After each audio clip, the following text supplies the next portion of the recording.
Indiana Jones, It's a podcast about Indiana Jones. Every movie, 1 minute at a time. Indiana Jones Minute.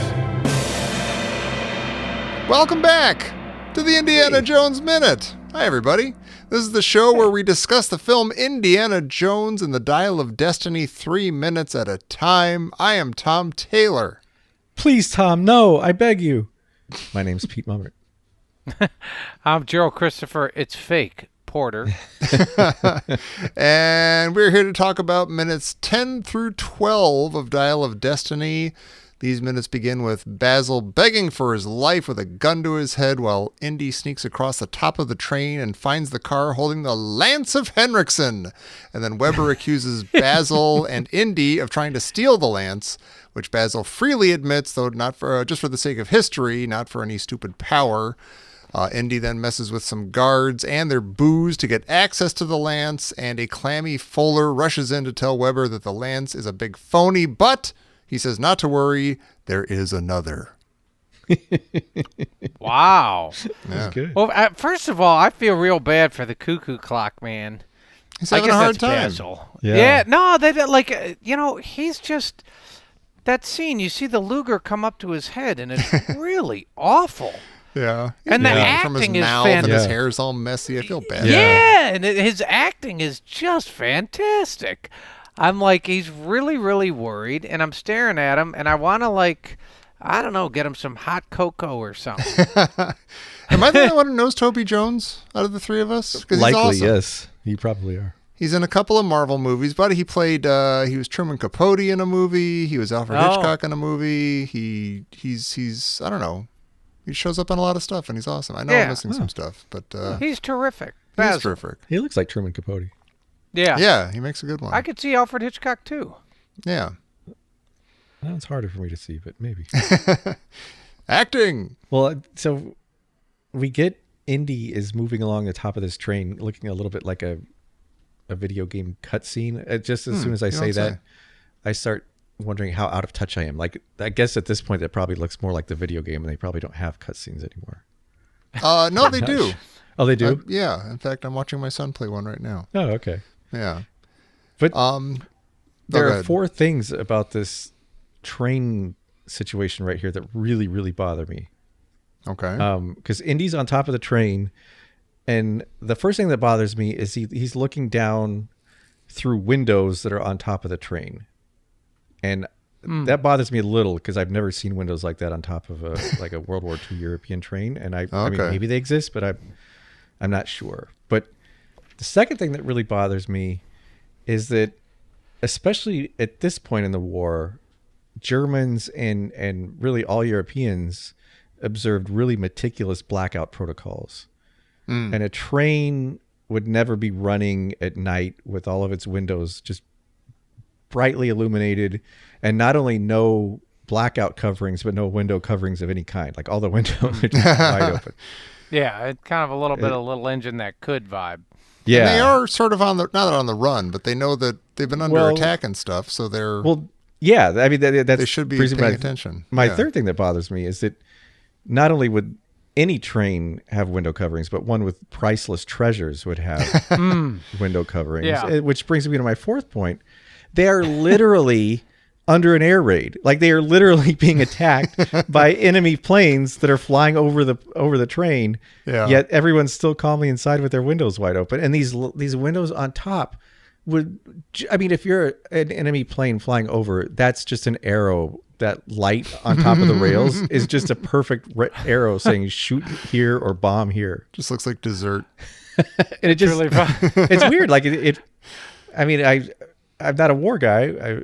I'd like to say I'm a peace guy, but I'm not like a military guy, but this seems like a really sort of weird error, like a weird thing to put. That's it, yeah. Yeah. It seems like it would be easy enough to have the movie exactly the way it is and still cover up the windows on the side and everything. And I guess the only reason there's windows on the top is so Indy could do this and see down from the top and see that there's, the lances in there. There's got to be other ways to do that. And the train looks better this way. I mean, it looks more cinematic, which is I'm sure why they did it. But it just, I guess we should look at this window. Realism is out the window. Like historic verisimilitude is out the window. I think that was the case like about 5 minutes into Raiders, wasn't it? Like haven't we let go of that ages ago? We're not expecting too much accuracy or I like that we're on the common sense. fifth movie. No, really. You know, Pete's fellas. like, I've had it. But the thing about those movies is they did have stuff that wasn't plausible, but then they also had lots of stuff that was seemed actually pretty accurate. Like it seemed like, oh wow, they got a lot of really little small details. Really, the flying nice. wing and yeah, there was a lot of stuff that just, oh yeah, that's how it only would have 10 been. minutes into this one. Maybe they'll get some other stuff right. Who knows? And I apologize. I know lots of people love this movie. I'm assuming lots of people love this movie, and I'm very happy for them, and you, Tom, and you, Jerry, for loving this movie. But Thank you. I'm baby. struggling with it. Don't you accuse me of that. No, I kind of look at you use the word cinematic, and that's how it feels. It ties in like one of the most beautiful shots is I think in the backdrop, don't you see the castle still on fire? Yeah. Yeah, that's really incredible. And so it kind of is like that castle conflagration is like this accent piece to the train, which is also sort of illuminated from the inside, and there's this sort of golden hue that's emanating from the cars, and I mean it does really look beautiful. It captures this nighttime sort of on the sky. It's like a nocturne. Yes, God, that's beautiful. It's fun doing a show with you, Pete. It is like a nocturne, damn it. No, And if you have a beautiful. chance to make a movie with a cool train in the 40s and World War II and everything, you want to make it look as cool as you can and maybe not worry so much about blackouts and stuff. I feel like Burt Lancaster might like a word. That's fair. Well, That was already in I black feel like and you white. can make What's he it gonna beautiful do? and amazing and tense and all these things, Yeah. but also make it pretty accurate. That's true. Well, speaking of accurate, I want to know, why does Indy, and also why does everybody, what does it signal when you knock somebody? And it's two in a row. Because Indy knocks on, the Schultz guy's hard helmet. Yeah. And he gives it like what you call almost like a wrapping. It goes How many ngonk, ngonk. How many times did he wrap the car window of the previous Schultz guy? Oh, that's a good question. That's a very good question. We got to start I feel over. like I guess if you wrap, I don't even know if you can wrap once. That would just be one knock. If you do once, it's like, oh, something weird happened. Maybe something landed on my head or something. Hit my window or something. Yeah. Yeah. All right, so Like so two that's was letting you intention. know Yeah. the sort of the consistency of the cadence and or the sequence. Yeah. That sort of lets you know this is a human. This is not like Someone is knocking. this isn't a coconut falling on my head. But Right. is Indy going back to the well one too many times? Like, is this his only move? Is the knock twice, punch once, knock twice, kick once? I mean, it's working so far. I guess It's kind of like if you're playing Mortal Kombat, it's just like foot sweep, foot sweep, foot sweep, foot sweep. He knows the foot sweep. pattern. He's like those Yeah. guys that beat Pac Man, and he knows the pattern. Like to do on each level 37, I have to do this certain pattern: go right, left, up, right, left. Yeah. And he learned. By the pattern. way, you mentioned this, Pete, and you've opened this this sort of balloon of a multiverse here. I just have to say, I was in Las Vegas this past weekend, and they're closing the Tropicana, and I saw.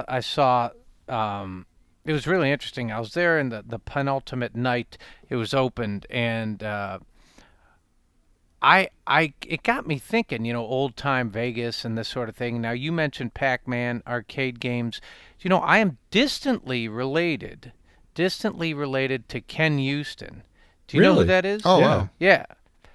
Coleco Ken Houston? Oh, maybe I don't know who's the. No, sounds you familiar. do, Pete. You do. Is he It was he's- Ken Houston's poker for Coleco or ColecoVision. And do you remember who he is, Pete? No, I thought I did, but no. Well, no, go with your think you did. He's not in porn. Oh, well. Forget Oh, it. I did. I think I read a book about blackjack, and he was in it. Yes, Yeah. that's it. I knew Yeah. you knew it. And I knew remember, you'd know it. And I do remember you talking about your uncle, the gambler. This dude, Ken Houston, he had come up with. I think he went to Harvard, and he was a math genius, an absolute savant, and he came up with a way to beat and defeat the casinos, counting cards in in the 70s and the 80s, and he wrote the book. He wrote it in 4 days. How to Beat Pac Man. Oh, really? Wow. Yeah, like he wrote several yeah. of them. That's He wrote yeah. several of the books. They were like massive bestsellers in like 1981. How to Beat Pac Man, and then he had a thing on like how to beat a lot of them. So, and it was a very, very interesting story. And if anybody, there might be some gamblers or mathematicians out there, people who like numbers, that they may, or if you like ColecoVision, you might remember Ken Houston. Very, very interesting story, colorful story. A lot of ups and downs. That stuff ruined video games to me. Oh, like you mean the fact that you could discover his pattern? It's just not the secrets, but the fact that it was a pattern, that it was a mathematical pattern. It wasn't. You didn't have any skill per se, like eluding ghosts or like thinking on the fly. It was you'd memorized a pattern to do, and that felt also way to like you turn weren't playing video a game. games into homework. It Like, was. I'm going to was study the thing, and then I'll go to the arcade. Oh no, I screwed up. I got to hold the book up while It's I'm all playing. just memorization hang and on. math. Do you remember that feeling where you're staring at a Pac-Man and you're out of quarters, but you're still riveted, and you're like, what if I found a quarter underneath? Yeah. And you're watching the demo on the home, the screen. You're just watching the demo play out over and over and over again because you don't want to leave the machine. And you're sitting there, your grubby hands are all over the joystick, and you're pretending to play the demo. Yeah. To play but if you look, like Inky and Blinky go the exact same way every time. Like, so does Pac-Man. You watch the demo over and over again, and you'd see that even just within it, even that they're showing you the pattern before you've even started playing. That's crazy. Like the demo comes out, and you're like, oh, Inky is going to go up to the left, to the right, and like, how come they're not chasing Pac-Man? They know where he is, but they're just roaming around in a pattern. To me, that ruins it too, though. Like it takes it from being a game that you played. It's like you see you see behind the curtain.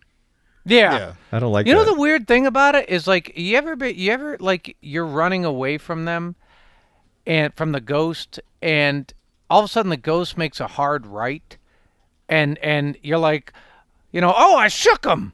They're off my tail. And you're like, oh, was it the whole time? I guess that was just a pattern. Did they ever really hone in on you? They seem to change direction once you get a power up or whatever. They did change direction once you got a power up. Yeah, and it go. But then I don't know if that was a like, pattern too. Yeah. Well, they seem to come after you at that point. Yes, maybe that broke the pattern. I don't know. Do you remember the one where you get so far? I never really did it. I did it a few times in Miss Pac-Man, where you would eat the power up and nothing would happen. Oh, really? Oh. If you got far enough, like I don't know, it was past. I remember the when third you eat the power up, and it lasts like 3 seconds. They'd begin to be white. They'd start by being already. Remember, they'd be blue, and then eventually they'd blink. You go so white far, and the blue. laws of physics stop applying. Like power ups don't do what they used to. That's how I feel like life is now. You eat the power up, and nothing happens. Yeah, wait. I used to eat the power up, and it would be a food. It would. I can't. It was sustain probably me. like the 12th or 15th board. You had to go pretty far, and it would just you'd be like, "Oh, I'm gonna eat the power," and it'd just be like, "Blah blah blah blah blah blah blah," but there was no change at all, and the ghosts were like, "Dope." Yeah, it did. It's kind of like like it. we talk on this. We've talked several times on this podcast about whether or not human beings have free will, and like there are these advancements in neuroscience, and some say maybe we don't. But it like Pac-Man learning the pattern. Look, there is a pattern. Is kind of like learning that there really is no free will. And it's like, even if there is no free will, I'm not sure I want to know that there's no free will. Or it's like, Breakfast with Champions. You have free will, but nobody else does. Everybody else is in a pattern, but you, Pac-Man, can go where you want. You kind of have to go a certain way to stay out of danger, but at least you're not in a pattern.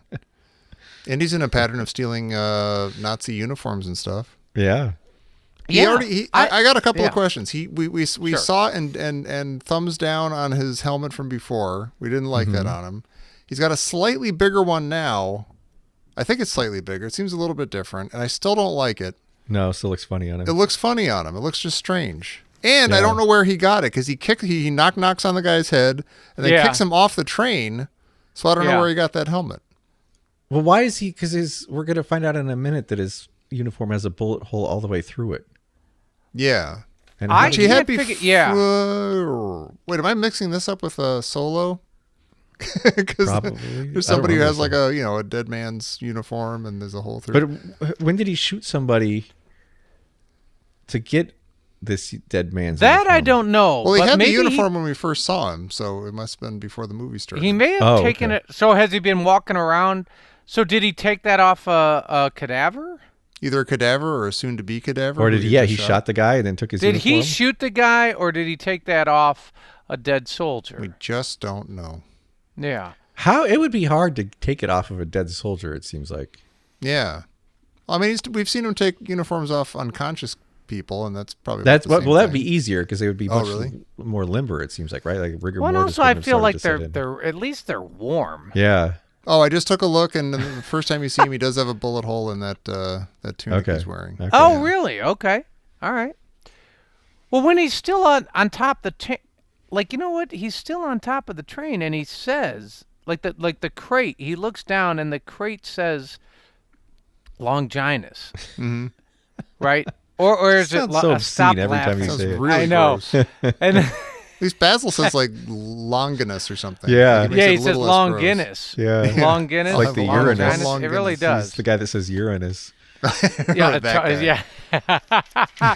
No, but I thought what was kind of fascinating is it's just spelled right out on the crate, That which is is weird. very unlike Yeah. Raiders You wanna be of like, the Lost Ark. No serial code or anything. Or Yeah, so it made me think like, okay, so the Nazis archived their artifacts very differently than the Americans do, Yeah. right? Yeah. Did they have one of those big warehouses like at the end of Raiders? I don't Or know. is that where this was going to go? And they're Yeah. like, I'm not looking up 19684 CC15. Just tell me what's in the box. Just right, yeah, just a Longinus. There Yeah. you go. I'll think it's a sex toy, and I'll raid this thing. And oh no, it's just some sort of stick. I'm gonna open it immediately. Oh, actually, before we see Indy with his helmet, that we don't know how he got it. Yeah, Weber shows Basil Indy's drawing of the lance, and I want is this Indy's? We had a Grail diary. Is this Indy's Longinus diary? Well, Lance and diary. Indy holds up a diary when he looks at and it's. I was thinking it's like so many of us, we end up turning into our dad. Like no matter how much we don't want to, Yeah. like we end up turning into our dad. And did Indy do that? It seems Or like did he in just some ways maybe? is this the Grail diary and he just drew it in the back? Oh my gosh, that'd be great. Dad left some blank pages so I can go on my own adventuring. I don't like it. Do all these guys get their diaries from the same store? Yeah. It's like the Or did moleskin. Indy? Yeah, is Indy like, oh, my dad?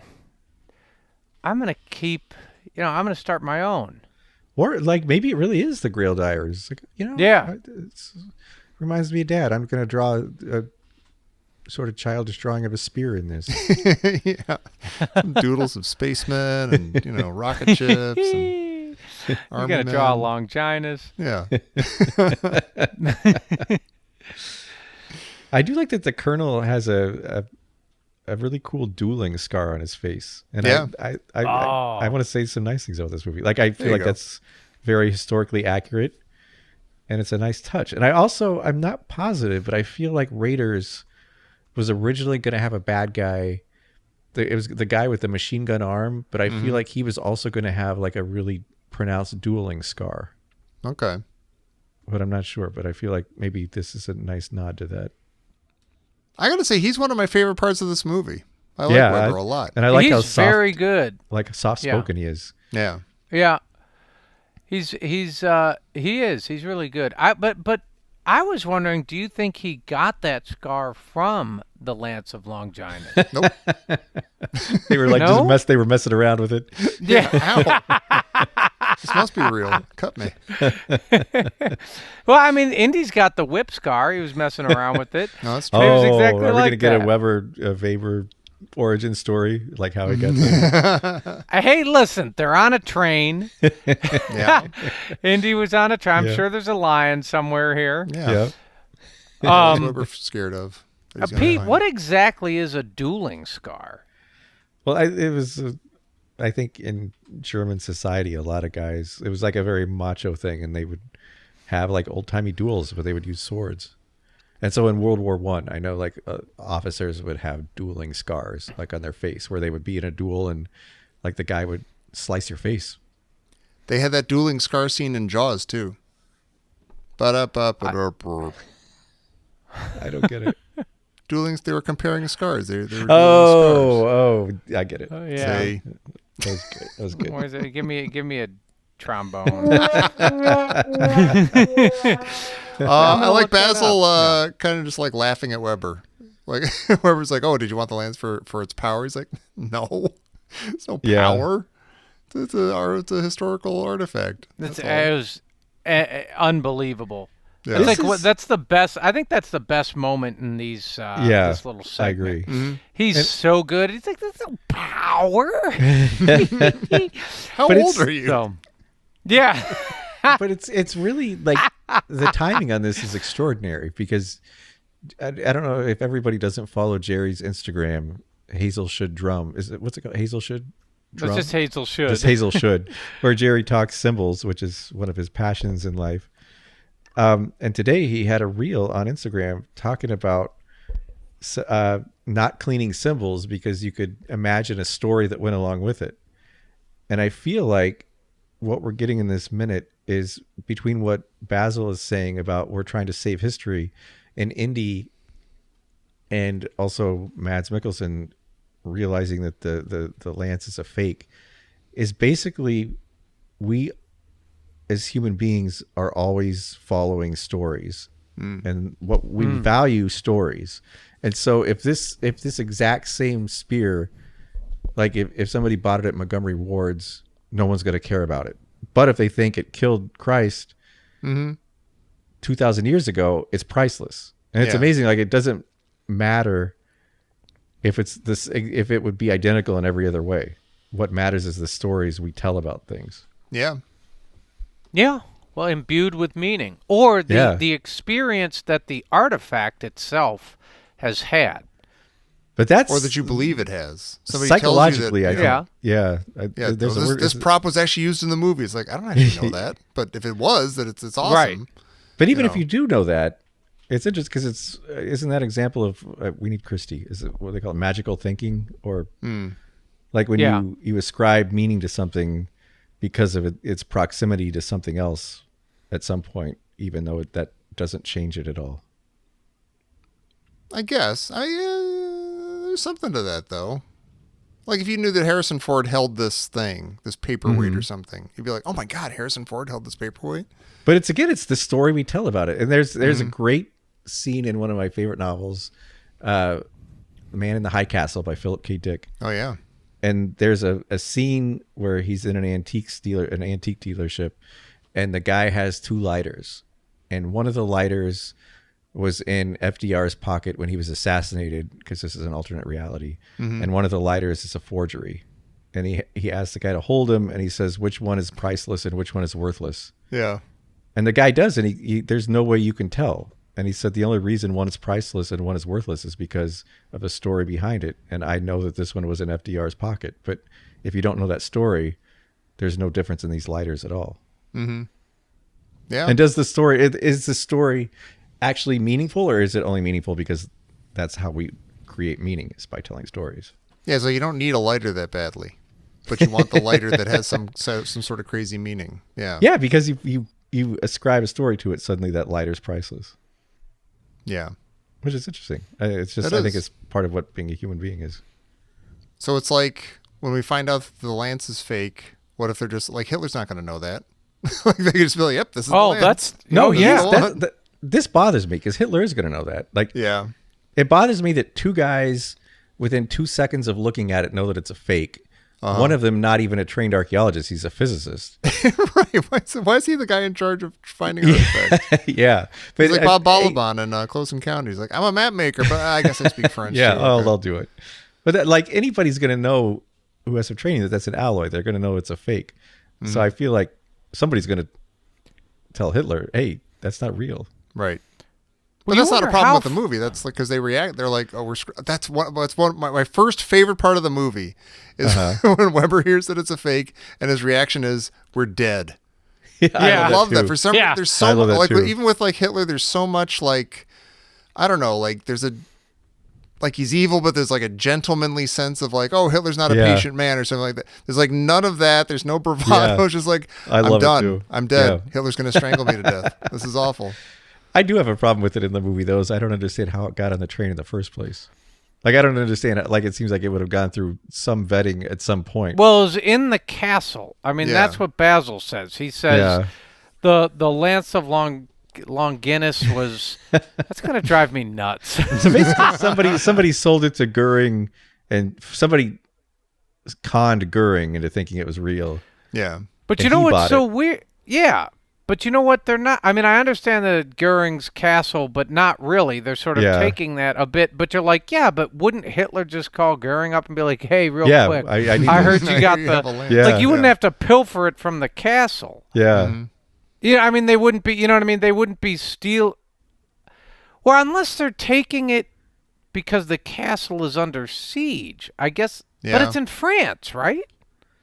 does it say it's France? I don't think it says it's didn't France. Does it? say it is, but I think I don't know, think the we looked screenplay it or up something or says it is. something. Yeah, Yeah. there was something about it that It said has it was to be in if France. the dates are going to make sense at all. It can't be German. Yeah. yeah.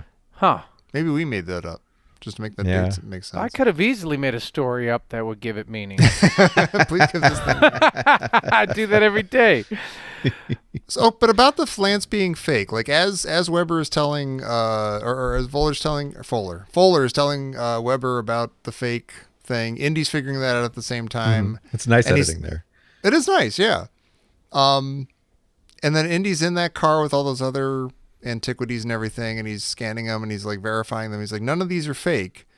I thought he he- said all of these are fake, and I was really had to listen confused. back and forth a bunch of times. Yeah. because- Yeah. And I Yeah. and I figured I he was finally turned on saying subtitles. none of the he's kind of like he's dating them as he says it. Yeah. Like, you know, and so and his conclusion is I got to stop this train because oh my god, this really is there's a ton of precious stuff on this train, we got to stop it.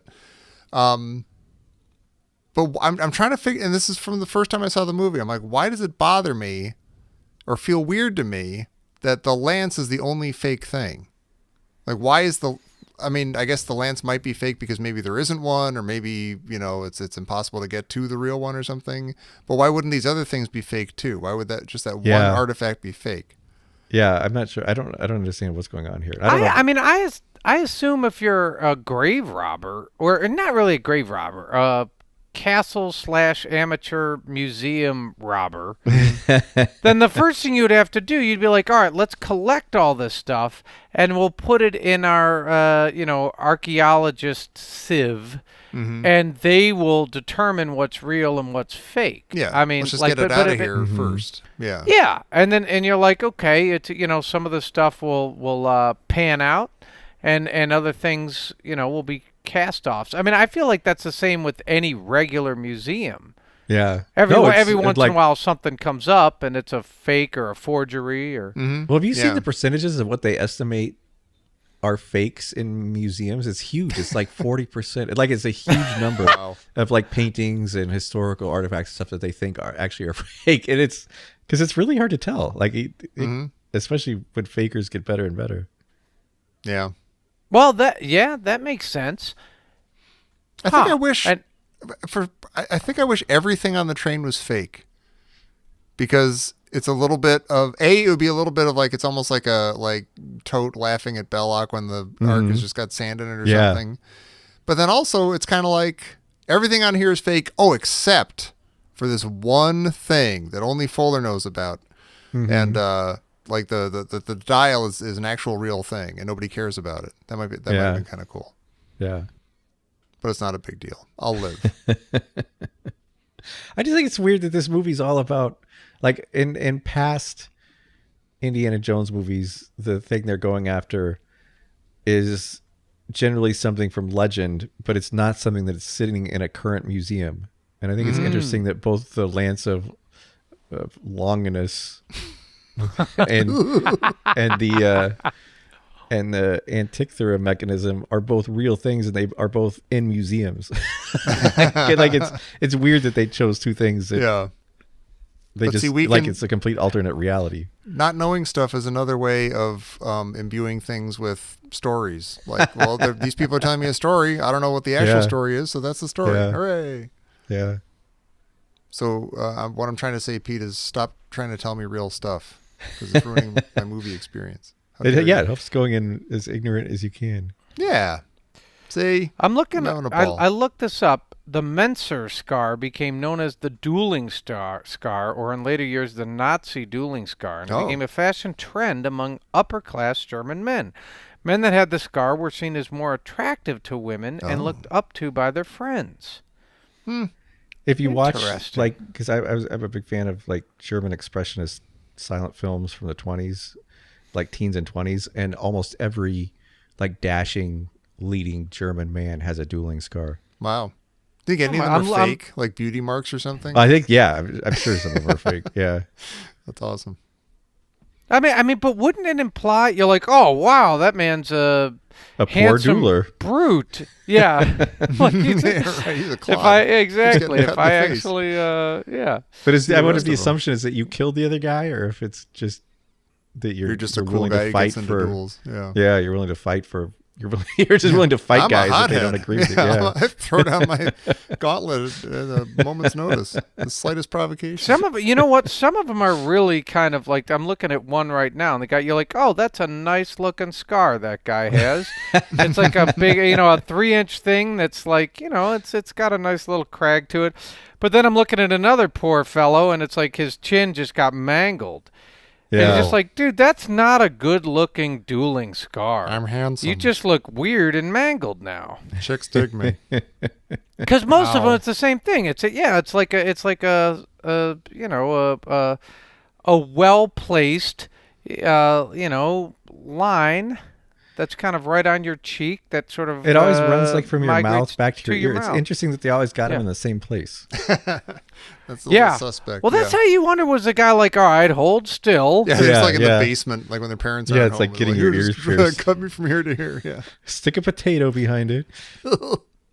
Oh my gosh. I actually have a good friend of mine who has exactly one of these. Oh yeah. Exactly that. Yeah, and I never Is he a asked German him. patrician from No. the early 20th century. He isn't, but I've always wondered. It kind of looked like something that was.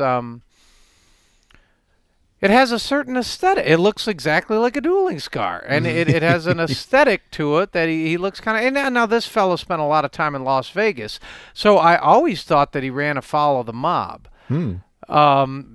But he finally told me that what had happened is in the 70s he was in a car accident and he flew through the front God. windshield. Wow. Yeah, and he's the like, car. "Oh, I wasn't wearing a seatbelt. I was, I was catapulted about 50 or 60 feet." And I was like, "Oh yeah, I remember those years." Yeah. I remember getting catapulted 50 Yeah, We well, all died in the seatbelts. Remember, 70s. like seatbelts were like, oh, whatever. I don't know. It's this thing that like hurts my ass cheek on a road trip. Speaking of weird things on road trips, is it Mountain Dew in the mug that Indy pours out? Yeah. I He's like, love this that. hasn't been invented yet. You crazy Nazi bum. I'm pouring that out. I love that. I think his pour is magnificent. He like violently overturns the cup and sort of and he looks at the guy like he's about to drink it. Yeah.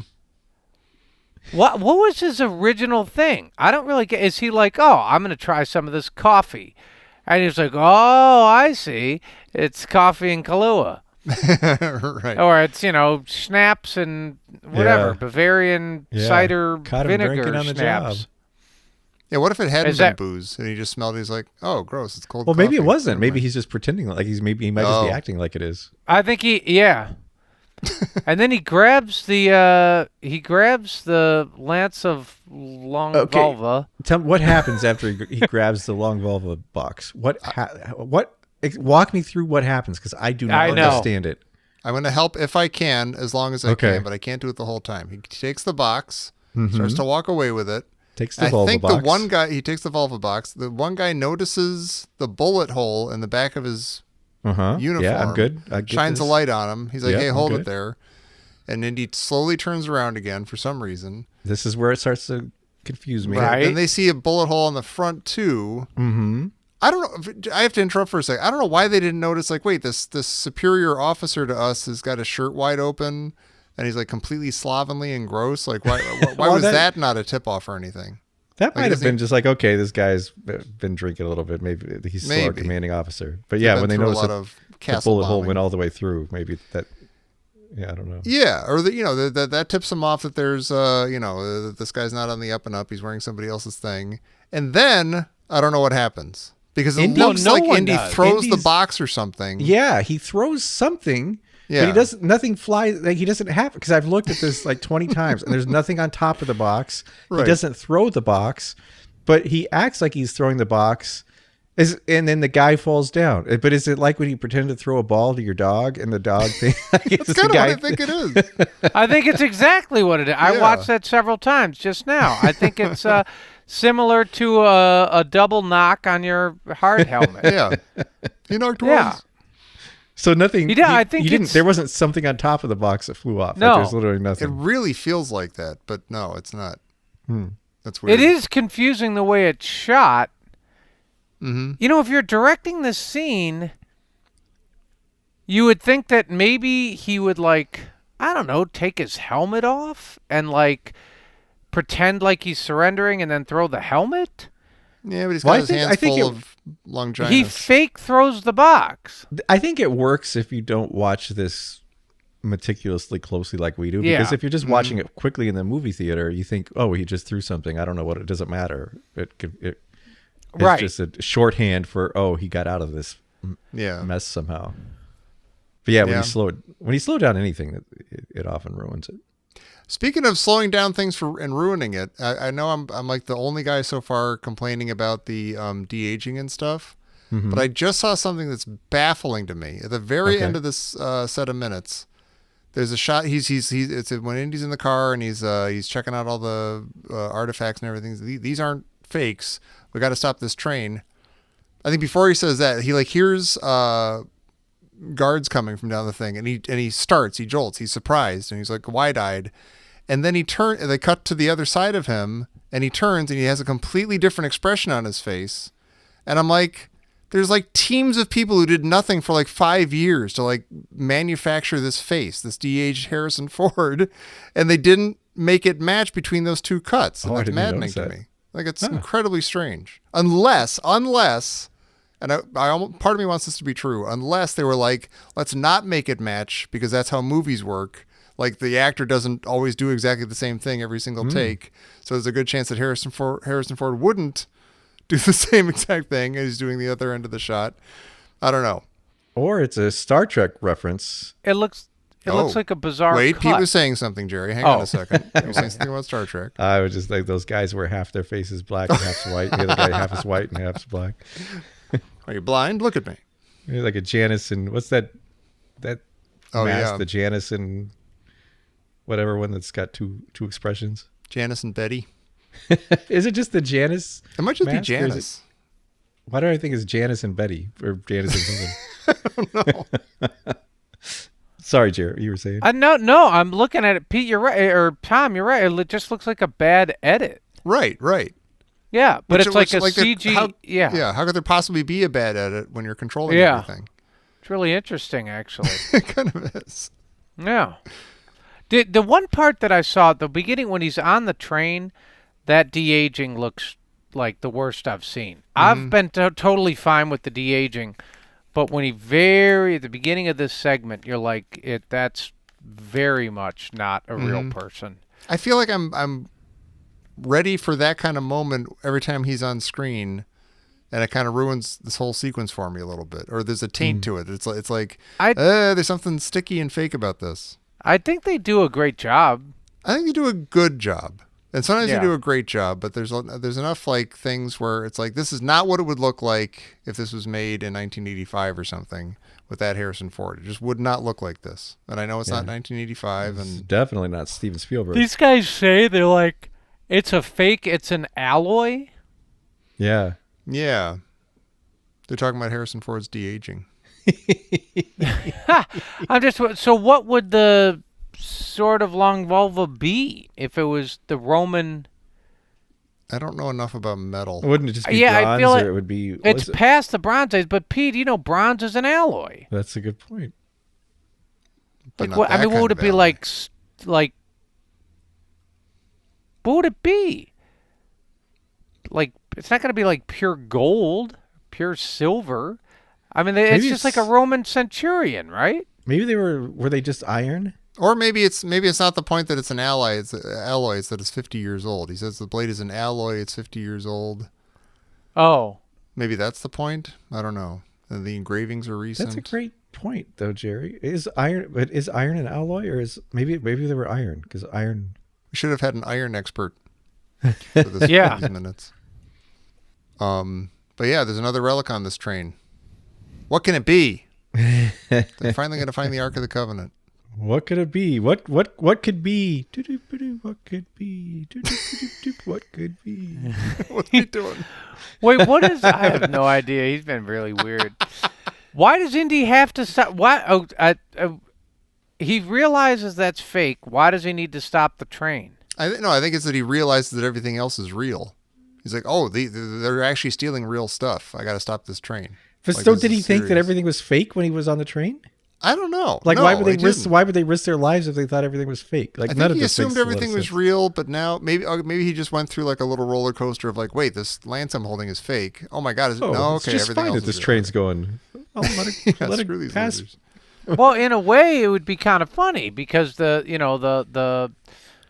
general or commandant or whatever he is he's going to get killed. I mean, you wonder if Indy's like, oh, it's fake. I'm going to let everything proceed because Hitler's a nuts on the subject, and when he gets back and he finds out it's fake, he's going to kill the guy, the commandant, like he's dead. Mm-hmm. It's a great way of it's one of those train conundrums that we talk about. You're like, you're like, if he lets the train go, he knows the commandant's going to get killed. Yeah.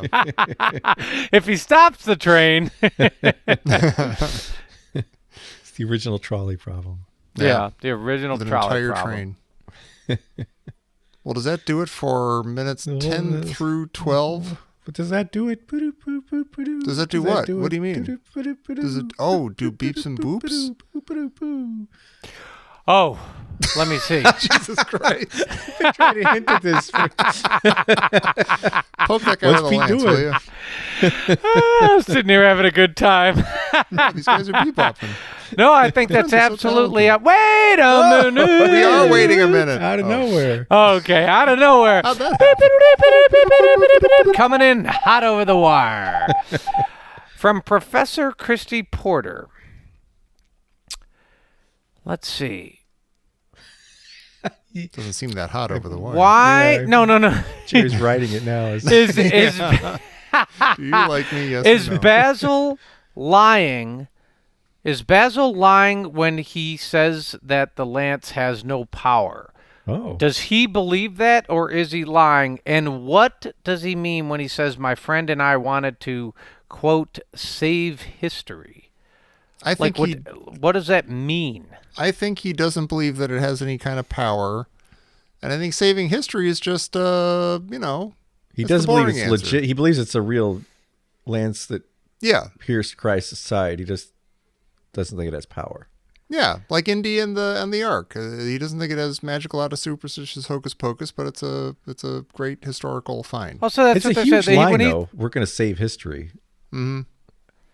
Then get over yourself, Basil. But it's interesting because history is just stories that we tell about right. past, and they're very, like, we have no way of knowing if any of it how accurate it is because it's Yeah. history. Like, it's Right. and everybody remembers things differently, even when they are eyewitnesses. Yeah. Well, and here he wants to save history, and you're like, well, he wouldn't be saving anything at all. He'd be, as a matter of fact, he'd be ruining history. He'd be, yeah, Yeah, supplanting perpetuating history. fake history. right. Yeah. That's Yeah. absolutely right. Also, history already happened. You can't really save it. You can save the stuff from the doodads and the trinkets and the gewgaws and the Yeah, but souvenirs. you ever? I mean, it's kind of what we're talking about. You ever just stare at the thing and you're like, oh my God, Harrison Ford held this paperweight. Yeah. I always touch where stuff this in has museums for that reason. I was like, oh, this is like part of like some obelisk in Egypt. Wow. Now Tom imagining- Taylor's touching it. Tommy's touching like Starry Night. Yeah. He's like, oh wow, Weird. look at Oh, that. brushstrokes. Oh, he Check did that this out. when he was in an insane asylum. Oh, this tastes awful. Why did I even lick? Why did I lick Starry Night? Why didn't someone stop me? No, there you go. Yeah. Yeah. Thanks, There it Professor is. Christy Porter. Thank you. Yeah. And thanks everybody out there listening to the Indiana Jones Minute. You're all nice people. We hope you're having fun. We suggest that you come back next time and listen to the next set of minutes. But in the meantime, you should check us out over at Facebook at the Indiana Jones Minute and the Listeners Crusade. That's our group over there where you can join the conversation. You can also support the show over at patreon.com/Indiana Jones Minute. You can get early access to this show. You can get postcards from your hosts. You can get all sorts of fun stuff. All kinds of things to keep you busy. Until next week, for the next set of minutes of Indiana Jones and the Dial of Destiny here on the Indiana Jones Minute. It's fake. We're dead.